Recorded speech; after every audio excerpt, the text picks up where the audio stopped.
disrupsi, era yang tidak jelas, yang mana hadis Rasulullah Shallallahu Alaihi Wasallam menyatakan, hadis yang sahih an Abu Hurairah rawahu Muslim, Rasulullah SAW menyatakan, walladzi nafsi biyadi, walladzi nafsi biyadi, lan taqumus sa'ah atau la taqumus sa'ah hatta ya'ti 'alan nas zamanun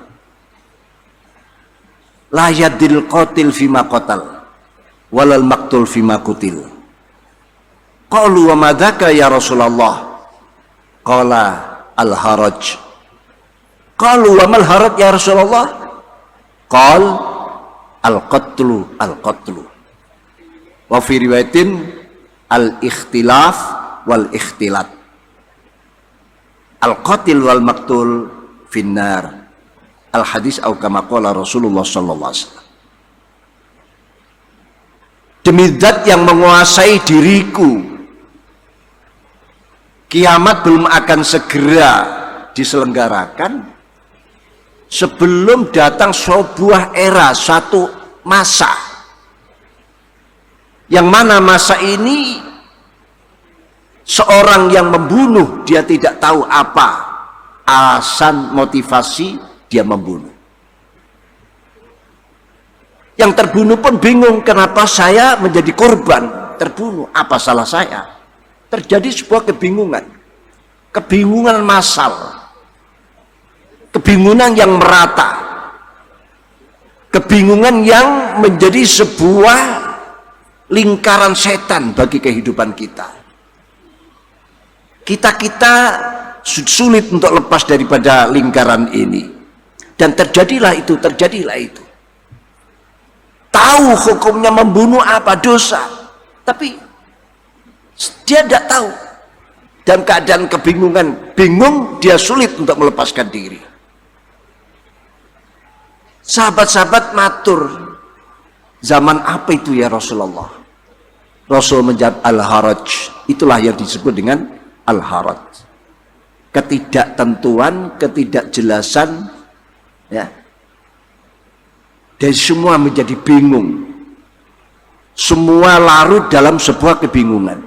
Kalau mungkin di dunia industri kita mengenal ada istilah disruption, ya, disrupsi, ya, di mana ada konsep yang besar yang masih layak tentunya untuk kemaslahatan umat, tiba-tiba diganti oleh konsep yang baru, yang mana konsep ini pun mungkin benar, mungkin salah. Dan ini akan terus terjadi hal itu. Dan di sini akan terjadi sebuah kebingungan. Satu contoh, produk-produk industri. Dulu waktu mulai mengenal HP, kita mengenal HP yang namanya Nokia. Hampir semua pegang Nokia. Sejuta umat malah. Ya, di manapun tempat berdiri agen-agen, sepertinya dia akan terus berkuasa. Dan Nokia ini mampu menggantikan posisi televisi, kamera, tape recorder, telegram, bahkan biskup semua bisa tergantikan. Bahkan kita mau cari apa di situ, kita temukan, ya, di benda yang kecil itu.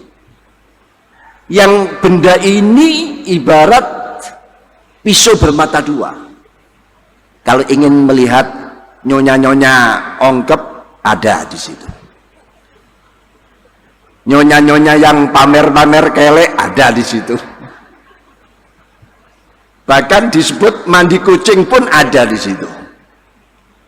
Dan sebaliknya, kita ingin menggali ilmu, ya, dan ada di situ.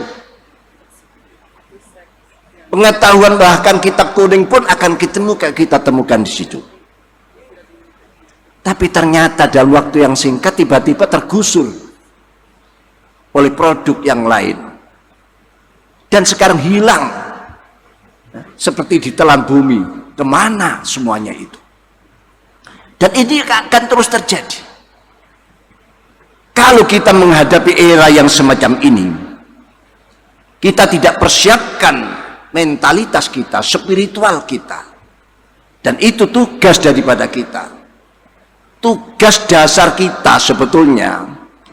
Sebagaimana Al-Quran telah menyatakan, huwa ansha'akum minal ard wasta'marakum fiha. Allah lah yang menciptakan kalian dari bumi, dari tanah yang bercampur itu, bahkan yang berbau itu, wasta'marakum fiha, dan Allah memerintahkan kalian untuk memakmurkan bumi. Memakmurkan ini amanat kita. Ya. Ayat ini tentu tidak bertentangan dengan ayat di surat Ad-Dariyat yang menyatakan, wa ma khalaqtul jinna wal insa illa liya'budun.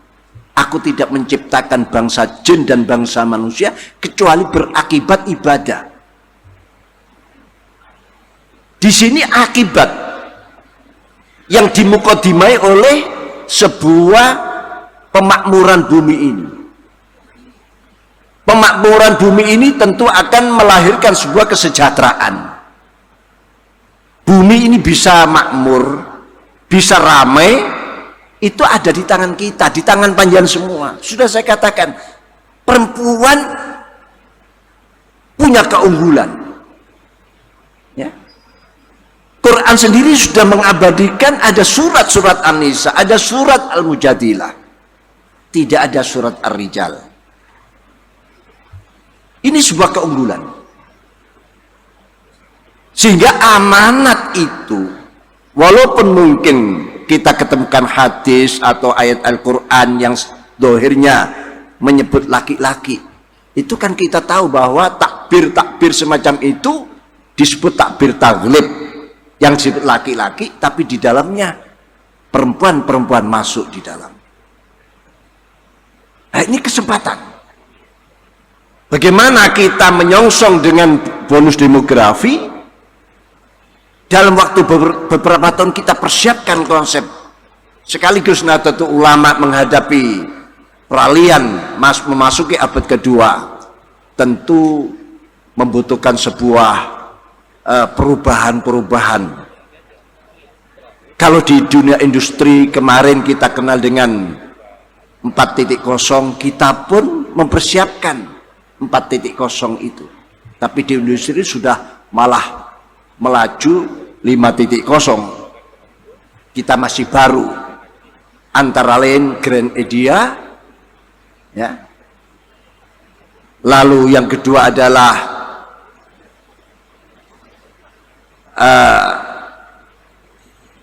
Grand Design, yang ketiga Grand Strategi, yang keempat Grand Control.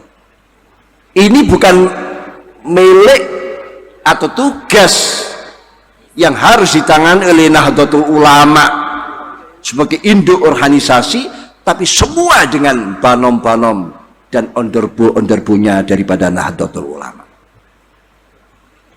Ini kesempatan, karena apa? Satu abad itu, sebagaimana hadis Rasulullah SAW, innallaha yab'atsu ala hadil ummah ala ra'si kulli mi'atin sanah mayujaddidu laha amradiniya.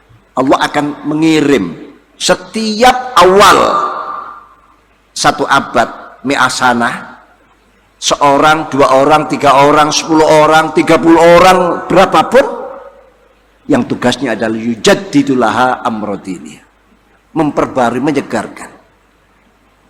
Nah, ini terutama kita, bagaimana Grand Idea ini betul-betul kita kuatkan.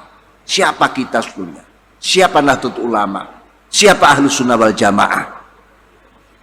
Lalu yang kedua, Grand Design, mendesain ulang, walaupun tidak seluruhnya.